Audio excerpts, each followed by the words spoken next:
I'm Andrew Maxwell, a comedian.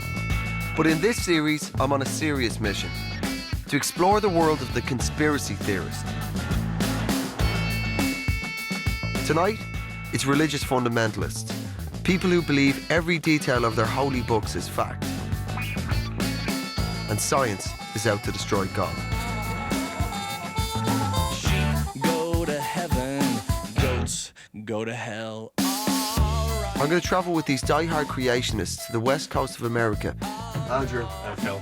Where nearly 50% of people are on their side. Andrew, good morning. I am Sam. To try and understand where they're coming from.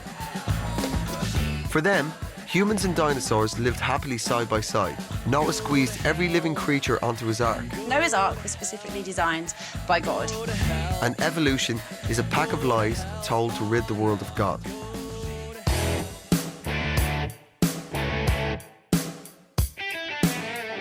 They'll be challenged by experts who think that's all nonsense. It's not conjecture, it's evidence. But the coach trippers won't take it lying down. Literally, I don't want it. There's going to be tears, None of that up there is what Jesus is about. fallouts, Then that's not why we're here. When you have nothing to say, put your hand up when you're out of ideas. and downright rebellion. You are a bully and a pathetic director, a complete and utter bully. Fasten your seatbelts and welcome to Conspiracy Road Trip.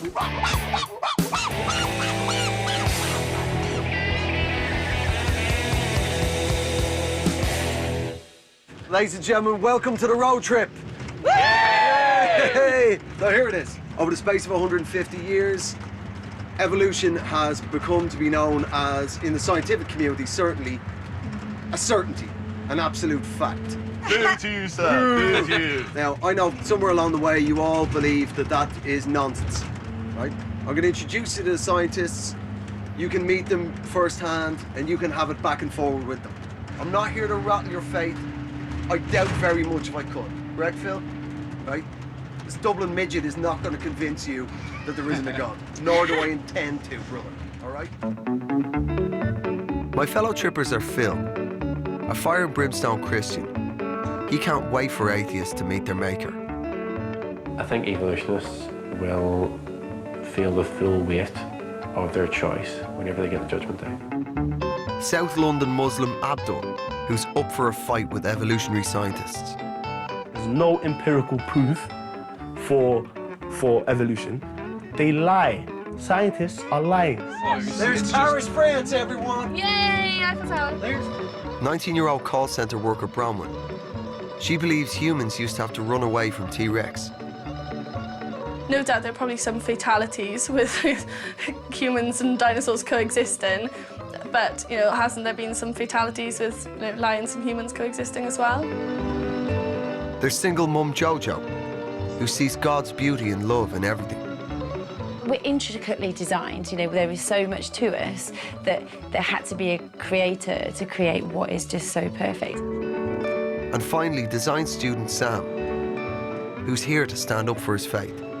There was this view put out that the church is dead, Christianity means nothing, and it has no cultural relevance, and actually that's just not the case.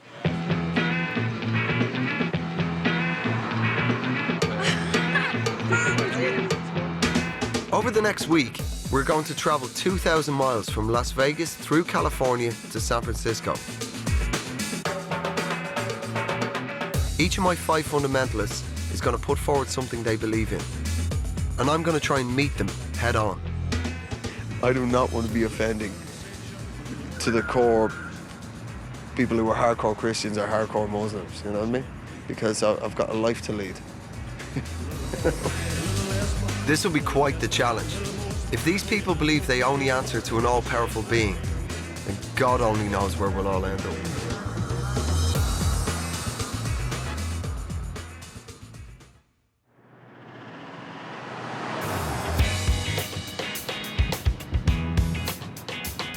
We've hit the road. One of my fellow travelers is Phil. He's first to be put to the test. The Bible teaches that there will be a judgment at the end of this world.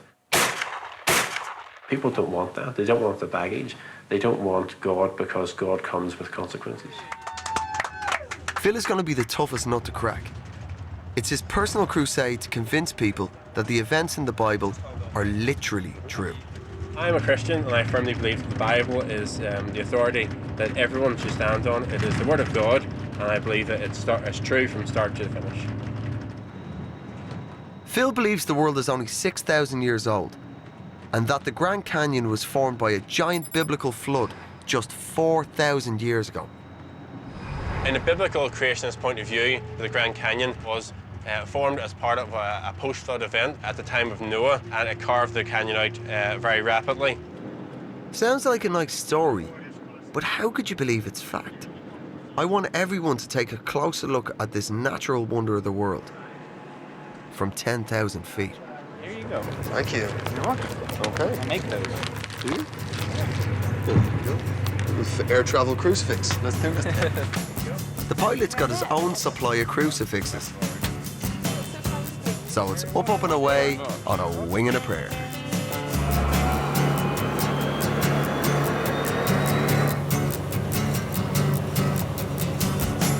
Phil is convinced each of these giant cliffs and valleys was carved out by a single flood just 4,000 years ago. And the others think the evidence really adds up. Incredible, isn't it? That makes you just in awe of God. Even the pilot's on their side. For me, flying out here really is just a great spiritual thing. I really get an increase to my faith when I fly up here. Huge, marvelous thing, just God's creation. La la la la la la la la la la la. I'm on the top of the world looking down on creation, and the only explanation I can We're looking down on God's wonderful creation from our science machine. find. Since you've been around, your love's put me at the top of the world. Yo. Wow, this is incredible. It's almost like a painting. Yeah. Andrew, here's how we're going to test the theory of evolution, right? We're going to push you over and we'll see if you can evolve into a bird by the time you fall down. Is that okay? Is that? Evolve quicker. Evolve quicker. It's quite a nice heckle put down. I have to say, Phil, it does put my mind to great periods of time. Okay. I see millions of years. But what do I know? So we're meeting an expert, Professor Don Prothero, a geologist who's been working at the canyon for 35 years. One of the first things I want to make clear is that I am a scientist. We deal only with natural forces and things that we can observe and test in nature. You can see the layers of the earth pile up one on top of another in a place like this better than just about anywhere else. Immense amounts of time are required to deposit that, cement it into hard sandstone and shale, tilt it, erode it. Your minimum estimates is hundreds of millions of years. Don, thank you for your talk so far. Number one, your assumption was naturalism. Yes. And your second assumption was uniformitarianism. As all scientists around the world are. Well, not all scientists. That would be a false statement, so it would. Well, all scientists I'm aware of. Really? So you've never read any creationist literature? Oh, I've read them. I don't count them as scientists. Ah, right, okay. The point is that, as far as I understand in creationism, there's a belief that this is to do with the biblical flood, correct? Yeah. Could this be a giant flood? Let me address that. If the biblical flood really did create the Grand Canyon, it would need to have carved out curved valleys, like here at Horseshoe Bend. Don thinks this is impossible because flood water cuts along straight lines. My understanding of creationist literature, and I don't claim to have read as much of it as you have, obviously, is that the post-flood waters drained off. Is that your understanding? Yeah, one of two, either post-flood waters or... If your post-flood waters drain off, they're going to drain off and form a sharp, straight canyon. That's simple physics. Just release the water gently onto the surface. And as we let it go, we'll see what it does. There you go. So porous, it drains in there pretty fast. Well, hardly enough to even get much of a call. We got a grain flow. Amazing. Deep. But it's also very straight. That's typical flood situations all around the world. This is simple geomorphology. This is the way we look at the landforms of the earth and watch them evolve in real time. From our perspective, obviously, we would see things kind of differently. Oh, obviously. As for the horseshoe bend stuff here and here, I'm not a trained geologist, so I think to try and answer a question in regards to that would be very silly. Okay. Phil might not have much to say, but he's definitely making an impression on Abdul. Phil said the Grand Canyon was made by the flood. He's just dropped that one in. I don't know where it says in the Bible the Grand Canyon was made by a flood, but he's kind of just adopted it as a cornerstone of his belief. Is anybody here in any way less convinced? Not really. 50-50. I'm not less convinced just because this is just one thing. But it's his water.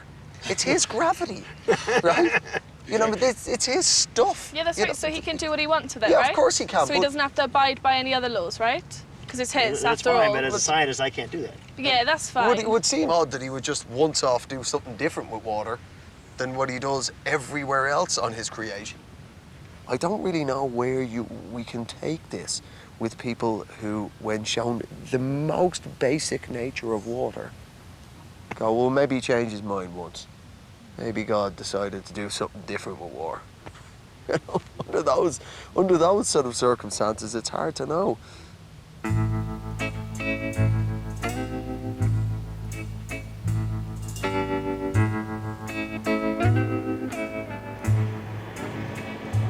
We might disagree about the fundamentals of science, but on a 2,000-mile road trip, you gotta have fun. Country style.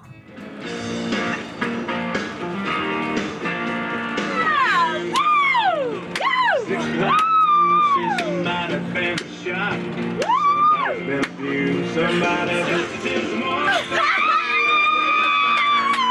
Sammy! Go Sammy! Go Sammy!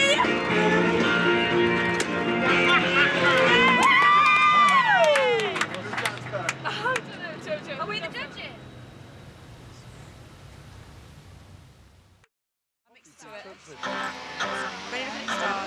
It's day 2 of the road trip, and we're heading to Lake Powell, Utah.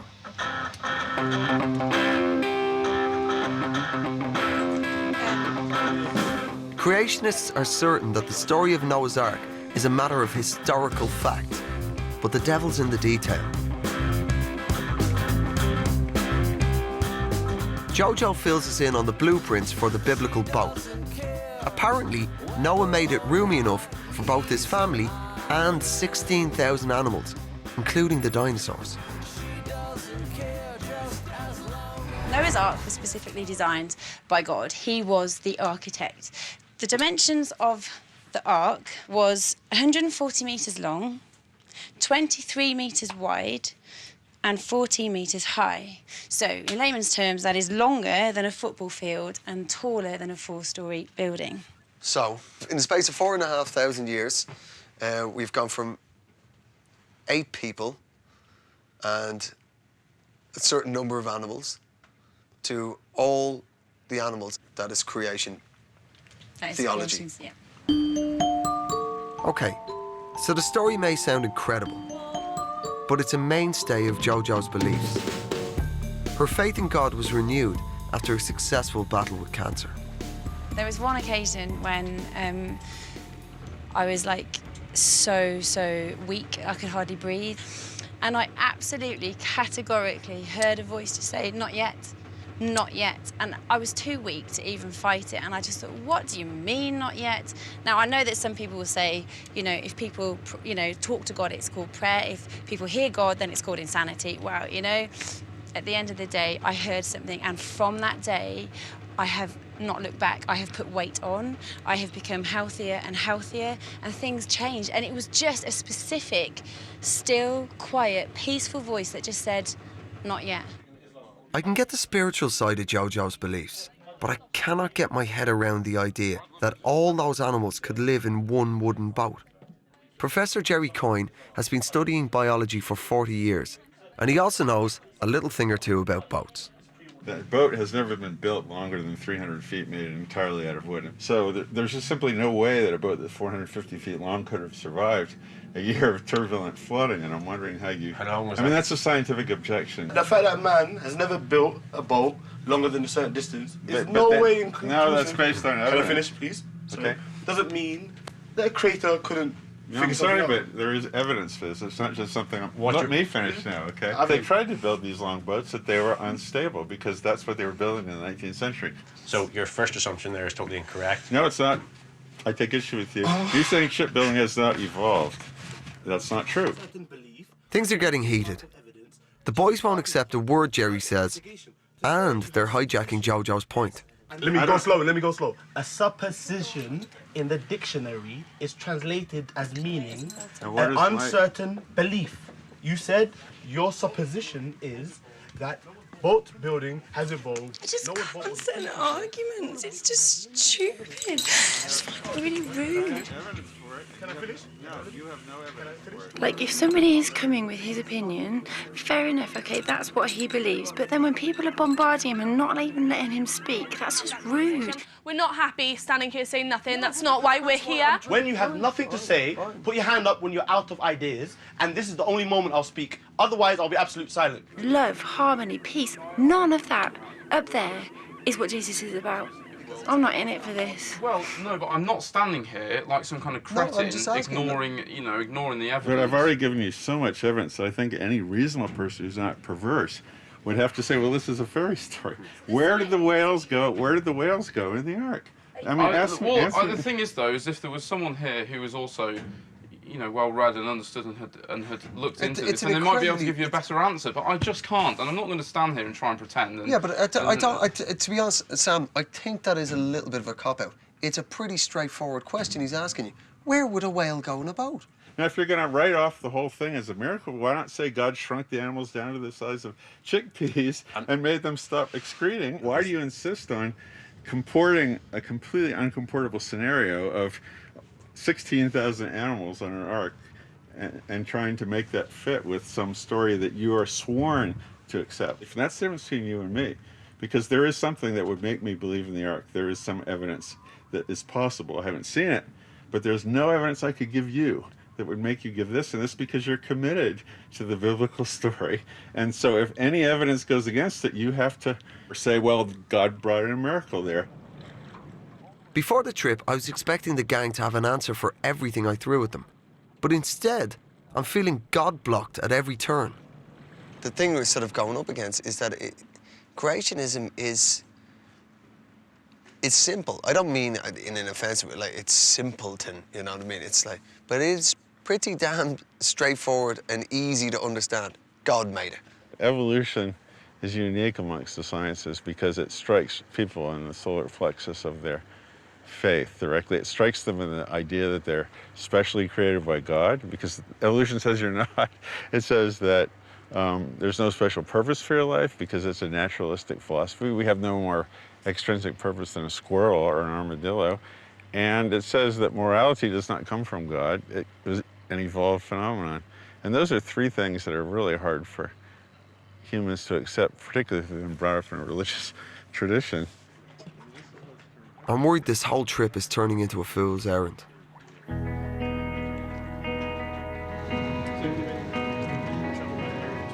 Do you think that there is something in us that is so adamant that actually we don't want to hear? Do you think, like he was saying, well, look, I've given you this evidence. I'm telling you the ark could have not floated. I'm telling you the whales would have died. And he was giving us, fact after fact within the science remit.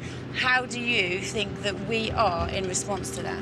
It's extremely easy if you're in a position of, I don't know, intellectual authority to sort of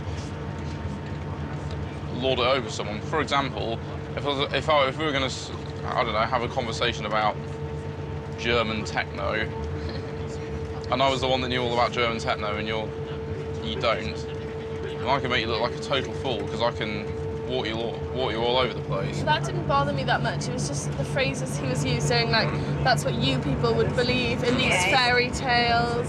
What was that word he used? Perverse. Perverse, yeah. You people are so perverse, do you believe in these fairy tales? My trippers may be finding it easy to wave away the evidence. They're not alone. Apparently almost half of Americans believe in some form of creationism. So we're off to California to meet some of them.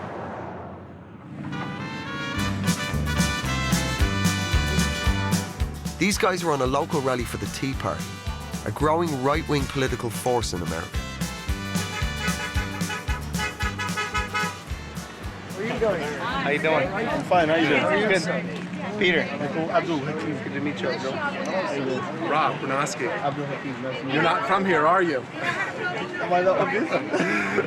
I was just wondering, obviously you're a Christian, so you believe in creationism? Absolutely. Great. And I believe in the literal translation of the Bible. I believe we were created in 6 days. 6 days. And do you believe in Noah's flood and the ark? Absolutely. And there's evidence of that. There's evidence of So far, so good. But for the American creationists, their faith is also emotionally tied to some of the most controversial issues of the day. So what's your sort of view on abortion? It's murder. So you would actually look at a woman and say you're a murderer for killing I a am baby? a murderer. I am a murderer. Okay, so you've had an abortion too. I will remember it for the rest of my life and I'll regret it forever, but God has forgiven me. Would you vote for somebody who is openly a Darwinist? No. They could be Muslim, they could be Jewish, they could be Mormon, they could be Christian, as long as they believed in God. Yeah, they have some moral underpinnings, but a Darwinist does not. No? I don't think so. Would you vote for an atheist? I'm not so sure. That's a very difficult question. I think... You know, it might also depend on what the situation was. Yeah. Who was the opponent? Right. Yeah, exactly. You know, yeah. if you had the devil as the opponent, you'd vote for the Darwinist. I wouldn't vote for him at all. I mean, really. You would abstain from voting if it was a. Yeah, because if you vote for somebody who you know is eventually does things that are immoral, then you put that person in position. So you have to be willing to hold yourself accountable. That's why your vote must matter. I'm loving it here. Like, I know that I'm gonna look like some crazy Christian, but I literally love these people. I want to move here. I want to live with them forever. Oh, say does that star-spangled banner yet wave o'er the land of the free? And the home of the brave.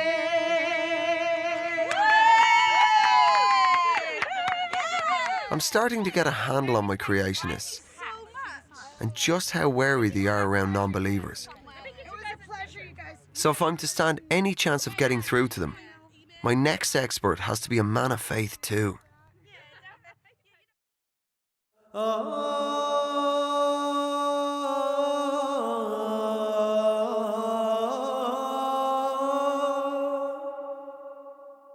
It's Friday, the most important prayer day of the week for Muslims. So Abdul is choosing to spend the day at the mosque here in Bakersfield, California. Being a Muslim, you know, speaks about everything. How you use a toilet, which foot you enter your house with, how you eat, what you eat, how you eat it. And there's an Islamic way to do things and an un-Islamic way to do things.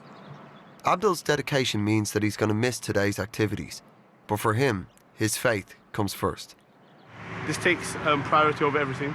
It takes priority over work. It takes priority over meeting a scientist and having a discussion about evolution. So I need to go to the mosque.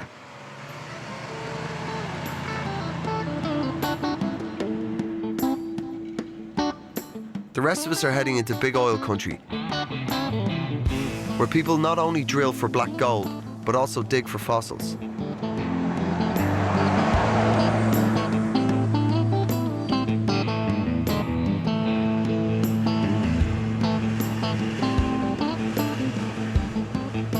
Now it's Bronwyn's turn to step up. At just 19, she's also the most recent convert to creationism. She found her faith while her mom was in rehab. My parents broke up when I was about 6 months old. My mum had a drinking problem through most part of my childhood. She had it really rough, and while she was at rehab, I lived with my grandparents, who were great, so it's just me and them. Bronwyn believes the world was created in 6 days, and that humans lived alongside dinosaurs. I believe that dinosaurs first existed 6,000 years ago around, and they were created on day 6 of Creation Week with the rest of the land animals and with Adam and Eve. That's what I believe. So, we live side by side with T-Rex? All sounds a bit Jurassic Park to me. But if humans and dinosaurs did live together, then surely there would be some evidence of that. I want my creationists to get their hands dirty by joining a marine fossil dig. Let's see if we can unearth the truth.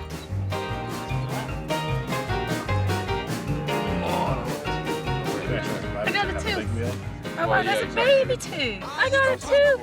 That is really I am Indiana Jones. The band was jumping, the people too high mess around. They're doing the mess around. They're doing the mess around. Everybody's doing the mess around. So far, my fellow travellers have been dismissive of every scientist they've met. But Greg Wilkerson is not just a distinguished paleontologist, but also a devout Christian. So maybe they'll take his science more seriously. So what's that? It's another part of the vertebrae. Very good. We have more rib bones, don't we? I guess you guys must have kept all the shark's teeth, right? Yeah, we do. All right, okay, yeah, why not? There we go. One of the key points of creationism is that man and dinosaurs lived at the same time. Here's the problem I have with that scenario. For all the fossil assemblages that we find around the world with dinosaur fossils, we just don't find human fossils there. It's trying to take a square peg into a round hole. That whole world is incompatible with the world for humans. I mean, can you imagine pterodactyls trying to share the same sky with condors? I mean, they couldn't compete. I have to tell you that I once shared your view, okay? To me, to squish all of his creative power into a 4,000, 6,000, whatever framework is to tarnish his glory. And so I just would say, I'm sorry for the involvement I had insofar as it made people less likely to come to church. The points you made are really good, actually, and I think as well it's important to test these things out, because it's all very well saying something, but actually looking at the evidence is really important. I feel like uni student Sam is starting to listen to some of the evidence. Whatever it is over there. But the others are more interested in judging Greg's faith rather than looking at the science. I don't think I'll ever be half and half. Like, even after talking to Greg, it just convinced me more that being half and half is just, it just doesn't make sense to me. It doesn't make sense to think, okay, yeah, evolution happened. Oh, but then Jesus came to save us. No, that's not what happened. I think that whenever Greg looks at the Bible, he comes at it from a very dangerous position, in that he can interpret it whatever way he feels fit, and he can change that over time. But I would say to you that you interpret science whichever way feels fit. Well, the outworking of how we view the world about us starts always from the Bible, yes. Right. Oh, I gotta say this, man, and I do wonder why the hell you're here at all. You take the literal word of the Bible and done, full stop. So again, it comes down to my point. Why do you creationists bother at all? Why do you bother? Why do you bother trying to interpret it or go back and forth with extremely sincere scientists, whether they're atheist or Christian? Why bother? Because what they do is they put it upon everyone and they teach it as fact when it's not. Yeah. How many creationists, geologists have we invited on this trip? None. Yeah, but the point. No. Let's break it right down. Let's be honest, Andrew. We have invited zero creationists in their field. The point isn't to reinforce your views, it's that we can have a debate. But it would have been nice to have seen a real creation geologist. Oh, dude, what would be the point of that? Sit in a quarry with somebody who will totally agree with you. You No, can do that not back me. in Northern Them Ireland. two. The point of the show is for you to discuss things. And that's it. I thought a Christian might have been able to open them up to the science. Unfortunately, I seem to have only reinforced Phil's view that science is underhanded. And worse, somehow he's now convinced the whole road trip is a stitch-up. Things are getting pretty heated. It's now day 4 of the road trip. We've made it to Central California. Abdul's now back on board. So I think it's time to do something surely we can all enjoy together. Bing bong! Heidi hi, campers. Hello? Hello! Good morning.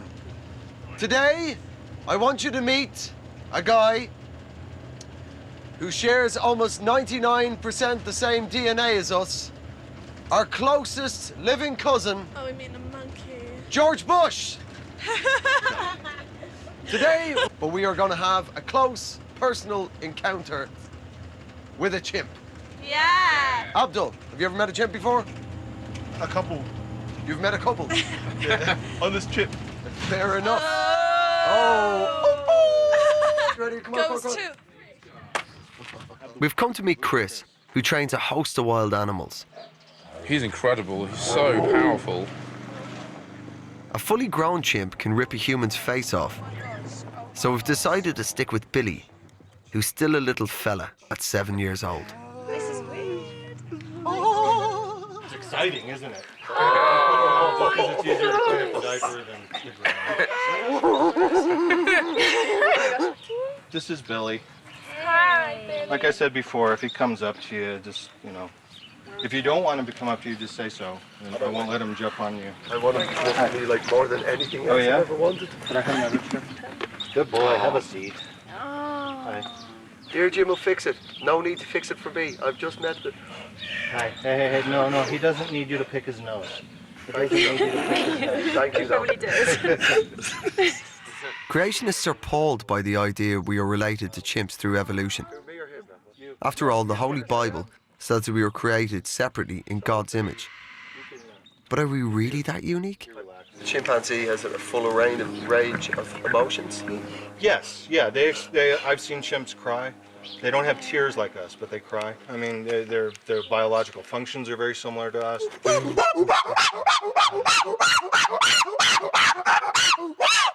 It's very, very... Do you see the connection between him and a human being? Or do you believe... Oh, yeah, I see that there's similarities, but I see a lot of similarities across the board. Are you okay with him messing with your shoes? Honestly, it's fine. All right. Hey, watch your mouth, young man. He's a lovely cutie boy. Lovely cutie boy. In regards to the differences are also extreme. In regards to what human beings can do and accomplish and how they think and how they process things and their awareness simply of the vastness of the universe and the God who created them. Do you believe in God? Oh yeah, most definitely. And working with chimps and meeting scientists hasn't really got rid of your belief in God?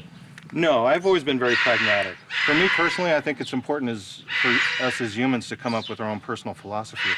Has working with these fabulous people, these fabulous little creatures. I call them people too. Yeah. That's funny.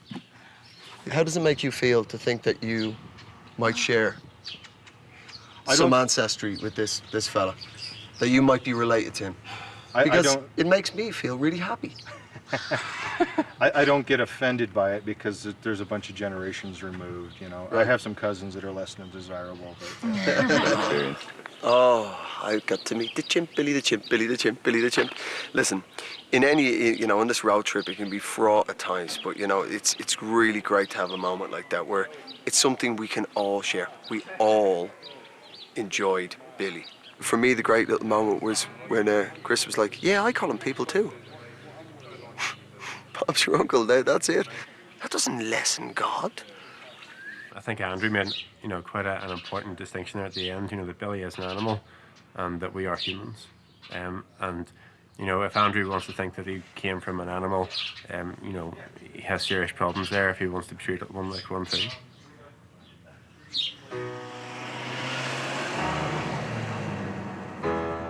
Phil's become the most vocal person in the group. I always feared he'd be the toughest nut to crack, and he's definitely proving to be.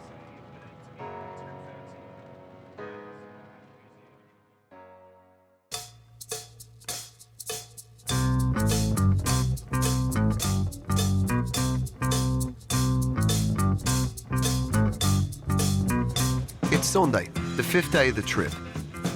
The Christians are heading to a local church in Northern California. Jojo doesn't often go to church, as she prefers to follow Jesus in her own way. You look at his story, his life, it was about, you know, hanging out with the prostitutes. It was about hanging out with the misfits, you know, and I believe that I'm a bit of a misfit, and even in the church, I'm a misfit. And that's cool. I don't mind that, because I know that I am at one with Jesus and that Jesus loves me. So the church, you know, sometimes I don't believe the church delivers what it needs to. I don't believe that the church has got it right. So in relation to abortion, in relation to gay, you know, the gay community, like my son is actually gay, and I love him, I adore him, and I would never ever change him for the world. Jojo's take is controversial in the church right now. Phil, for one, sees things very differently and has jumped to an odd conclusion about the sort of church I'm taking him to. Good morning, how you doing? How are you? My name is Phil. I'm I just Alvin. have a very quick question for you, Okay. Alan, before I go in here. Sure. What type of church is this? It's a non-denominational. Okay, that's Yeah. grand. Just a normal, straightforward church? It's quite. A normal church? Yeah. This might sound really strange, Yeah. but is it a gay church? No. That's okay. Here with a BBC film crew, and they're trying to set us up at every opportunity. Aye. So I want to know what it's about. Yeah, so... Hi, good morning. Phil has given the church a clean bill of health, but still has a problem with Jojo being asked about her gay-friendly views. He is not happy. Phil. Oh my God. I don't want him saying anything. Let me just say to your face, you are a disgusting human being. Trying to force someone to say something on TV about nothing that has nothing to do with creation evolution. You are a bully and a pathetic director, a complete and utter bully.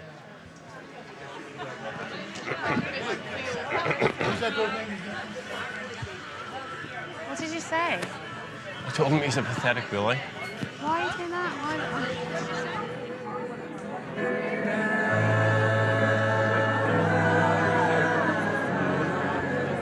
See if that topic comes up, don't go anywhere near it. Yeah. If that topic comes up, don't even discuss it. All you have to do is simply point the camera and say, this director's bullying me. And that's your only answer to every question he asks. Why would you want to discuss that on camera? You're not here to do that. You're here to discuss creation and evolution. I don't think the director's a bully. I also don't think Phil can pick and choose what parts of their faith the others can talk about. I would say that the film crew and the bully us into a position that we don't want to be in.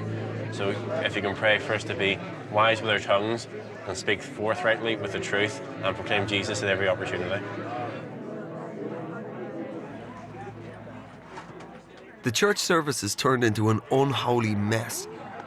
So afterwards, I decide to speak to Phil about what the hell just happened. When we got off this bus, you were angry this morning. Not angry, no. Not angry? No. What emotion were you exerting? Despair. Despair. You see the others as being bullied. Well, I think that everyone's attempting to be bullied, yes. Do you feel you're being bullied? Absolutely. We'll try to be, yes. They don't bully so easily. Yeah, that's, I mean, there's, for me, the startling thing straight away, Phil. I can't exactly see how you would be bullied. I don't know you know this, Phil, but you exert a lot of sort of subtle menace. That's an opinion you have, Andrew. It is my opinion I have. Okay. I've travelled with you for a week now. That's exactly my opinion. Give me the opportunity to speak to these other people on the bus. Because at the moment, I'm feeling like you are steering the others in the group. It's your opinion, Andrew. I can't... You don't feel that? No, I don't. Genuinely? No, I think they have their own opinions, their own views, and they've expressed them as much or as little as they choose to. You haven't said to anything. You haven't in any way directed the others No, at any definitely time not. during this week. No. I think we've come to the end of this conversation, Andrew, because it's not about creation and evolution.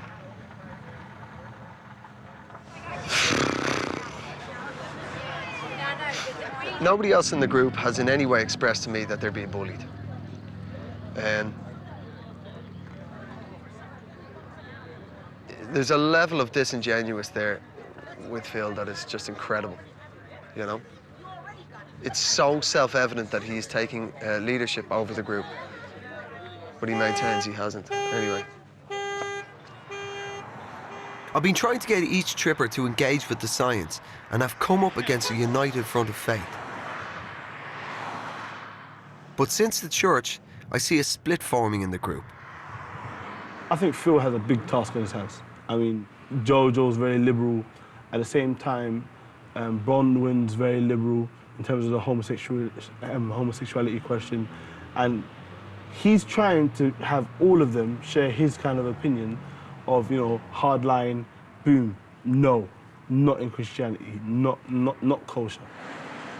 I think he sees himself as the, you know, the father figure of the group, and in turn, in doing that, is, you know, is kind of watching our steps, really. But I have my own life, my own children, and, you know, I'm capable of putting down or laying down my boundaries or what I feel is acceptable or not.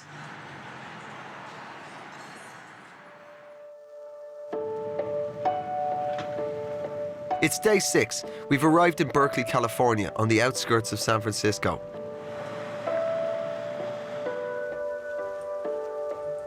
"20-year-old Sam, the son of a vicar, is moving firmly into Phil's camp. Phil is an extremely nice guy. I think he's very honest, he's very clear about his intentions, and he is very knowledgeable, but he's also, you know, he's a lot older than me, you know, he's had more time to think about it. I really respect him, and I think he is extremely honest about his positions. After hitting the books each evening, he's come to a revelation, and it's not quite the one I was looking for. But as far as I can tell, from looking at a lot of the evidence that we were looking at, and looking at what the Bible says, I think a young earth is totally, totally possible. I have no issue with that anymore, and if that's what I've taken out of the trip, then great, because that's what I came here for, was answers. You know, answers that I could come to draw to myself. Sam's particular claim is being tested today, which is why we are at Berkeley, the University of California. As a bastion of science, this is like a lion's den for creationists. These guys are cute. What are we doing? Can we just chill out? These guys are cute. That's what half the hour is doing. You're too sexy for this bus. Too sexy for this bus. Too sexy, it hurts. Can we focus on what we're doing in about 30 seconds? Which is a meeting, probably a professor from Berkeley University who's going to eat you alive due to the fact that, you know, you spent majority of the time thinking about how hot guys are. Can I just say something? I stand assured that you have got this under control. Sam would never believe that he and Billy the chimp are distant relatives. He's certain that human life began with Adam and his spare rib, Eve. So what the biblical position is on all this is that there was a man and a woman at the very beginning, Adam and Eve, if you will, and there are common ancestors that, if we were in the Garden of Eden, we could have gone and shook hands with. We're all part of that same genealogy. I always thought Adam and Eve weren't meant to be taken literally. So we're going to meet Professor of Evolutionary Biology Tim White for a shake of our family tree. This is Tim. Wassalamu alaikum. Wa alaikum. What are your ideas on human evolution? Well, we have Adam and Eve initially, okay, and then, so, pick me up if I'm wrong, but this is, you know, because it would be a lot easier with the Bible in front of me, but we then have, so their children were Cain and Abel, is that correct? Yeah, I mean, yeah. Yeah, sorry, I'm just checking with everyone, just to make sure I'm not making any errors here. Okay, and from there, they then had children from there. So Cain and Abel had a child? Mm-hmm. Yeah, no, okay, well, right. Cain and Abel were two dudes, they can't have a kid. Yeah, exactly. The point is, you're saying that DNA has changed that much in 6,500 years, that 6,500 years ago, it was genetically viable to have it off with your sister. But the Bible is very clear then when it comes to the time of Moses, that it then forbids brothers and sisters to marry. And the Bible is very specific about the reason for that. It says they're not too close. Is that true for Ollie? Can I, Phil? I just like, I'm not trying to challenge you at all. I just would like to ask a question. In as much as, obviously, I believe the Bible as well.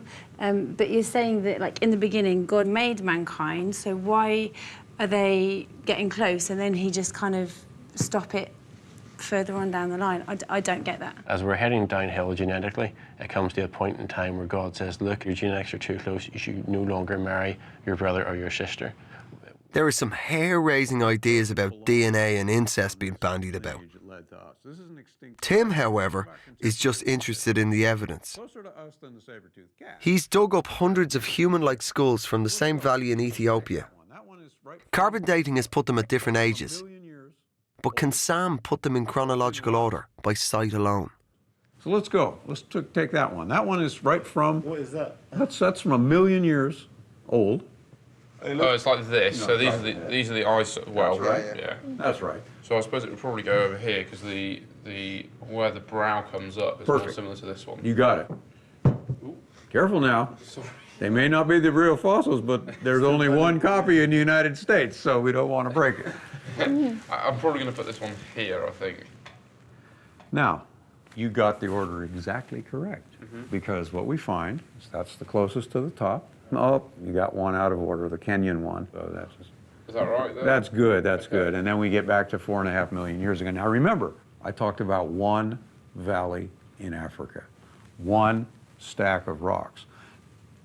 Now, according to the idea that humans haven't changed and that we should find humans all the way back, now we've got a problem in terms of the evidence because we don't find any of those guys down in the early records. And we don't find any of these in the later records. So it looks like that model, where it should be all humans all the way back, fails. It says a lot. I mean, I understand what your logic is. I understand how you got here. I haven't seen a case of natural selection making an organism change from one species to another species. Neither have I, because we don't live long enough, bro. Once again, I think that's an We don't live long enough. The neat thing we've got in this fossil record is nearly it's not conjecture, it's evidence and reason. We have almost a kilometer of rocks, over a kilometer, and we can actually ask the question, what do we see when we go back through time? So in this valley, and this is what we see.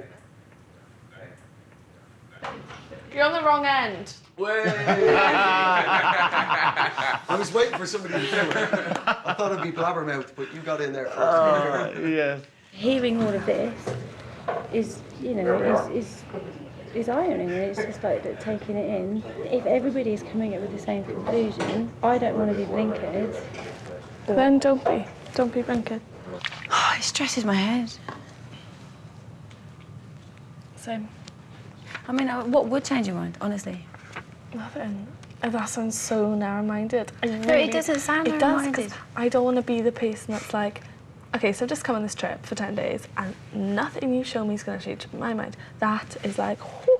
But then at the same time, I'm like, it can't. Like, it can't. Like, I can't even tell you, but it can't, because of the faith that I have, that if I start accepting all of this, then I've got to accept that everything else is a pile of crap, and I don't accept that.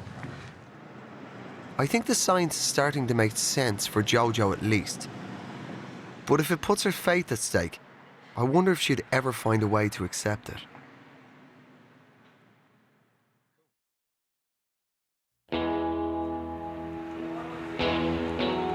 There's only 2 more days of the trip left. Everyone's had a morning off sightseeing. But now we're waiting for Sam and Phil. They're already an hour late and we've got a 6-hour drive ahead of us.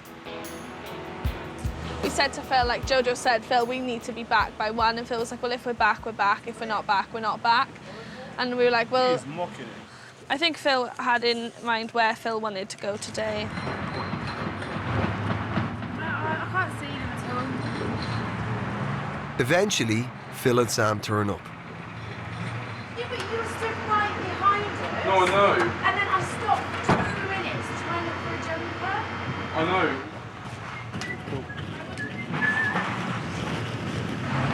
On a joke, seriously. Now the group is split, our mission has taken a back seat. Phil doesn't want to talk to anyone, but Abdul wants to make one point clear.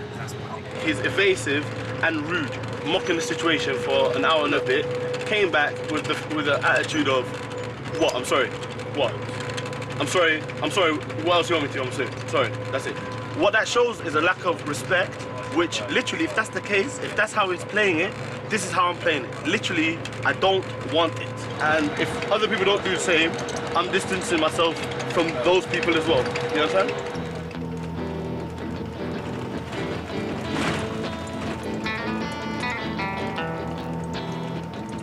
I think Phil is isolating himself and then also isolating Sam now, and it's just the two of them. After we came back, Abdul made it clear he didn't want to talk to Phil anymore. Then Phil made it clear he wasn't talking to me or Jojo, and it was just ridiculous.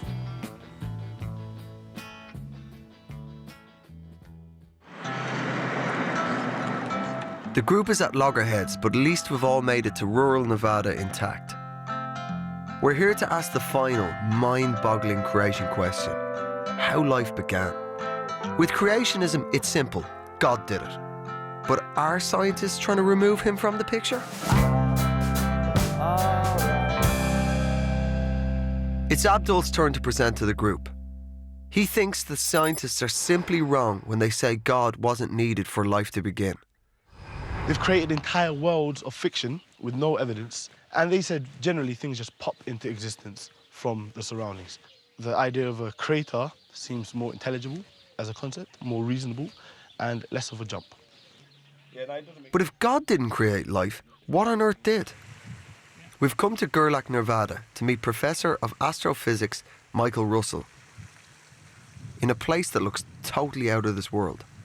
Oh, that is amazing. That is amazing. I feel like a kid at Christmas. This is like, oh my gosh, this is amazing. It's kind of complicated, but Michael thinks life started out of this sort of thing. What we're looking at is bacteria. It's just coated with bacteria. Some of them are photosynthesizers, they're the green ones, or the so-called cyanobacteria, and they've actually been purloined by other bacteria to make actually what we now think of as the plant life, whereas the red bacteria have been purloined by what we now think of as animal life. And because of this, we considered that maybe life started at a place like this, but underneath the sea. So, Michael thinks underwater versions of these giant geysers were the perfect place for the first living cells to develop. Michael, we have a wee rhyme. It's 1, 2, skip a few, 99, 100. That was a really good example of it, mate. That's a great idea. You should say it again. You know, maybe you should write it up in a paper. I like science. Yeah, I don't want to be painted out to be someone who's No, straight up. What I like about science is the things that we know. What I don't think science should do is present things that they don't know the same way they present things that they do know. I think it's a sleight of hand, and I think it disheartens someone who loves science like me a great deal. I think science should be undisputable, but it's not that way when you start... Are you using sleight of hand? Well, it's no use to me. You know, the whole point is you have to feel your own integrity. I mean, I've got to be an instrument of science. Now, the best instruments of science you've got to rely on. They've got to be precise and accurate. What do you think men like Michael are actually doing? They are giving you an alternative explanation which has no need or involvement for God. Right, so it's in direct opposition. It is a deliberately godless explanation of life. Yes. Why? Why would he do that? You know, I've explained this many times over the course of But why would, like, there's somebody who's right in front of us. It's not a they. It's Michael. We can actually, I want to see what you think Michael is actually up to. I would say that the people who want to explain life without God want a godless universe because they don't want the baggage of Jesus Christ, they don't want the sin, they don't want the judgment, they don't want the other aspects of God involved in their life, so that they can live whatever way they choose and they can die whatever way they choose and they can go wherever they choose whenever they die, if anywhere. To me, it seems extraordinary that for hundreds of years scientists have concocted absolute nonsense just so we can do as we please. There is no conspiracy.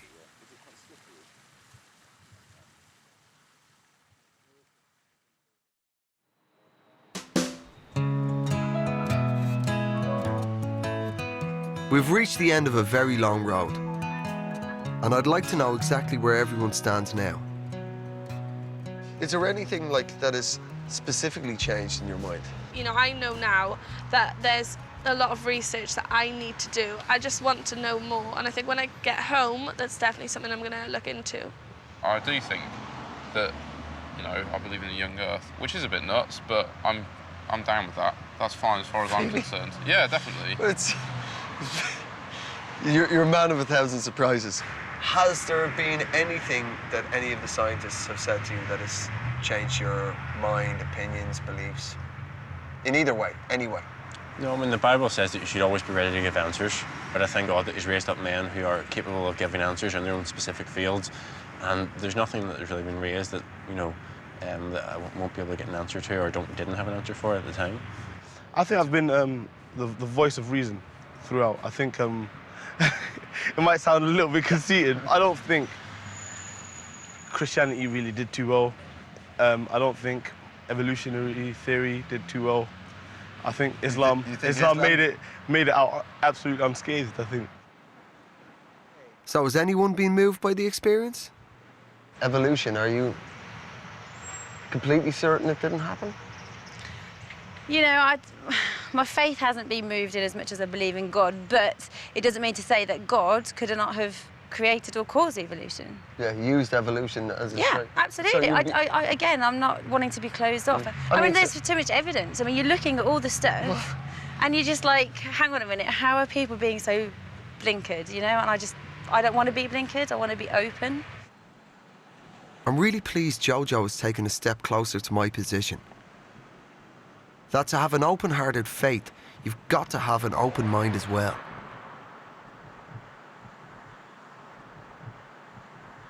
I understand people of faith, and I understand how people have faith, because if it is given its due regard, it can bring an enormous amount of joy to people's lives. But my idea of God, you know, is a giant, eternal, loving being. Like, he's either in all the texts, you know, or he's in none of the texts. He's either in the good faith that these scientists go about their work, or he doesn't exist at all. You know what I mean?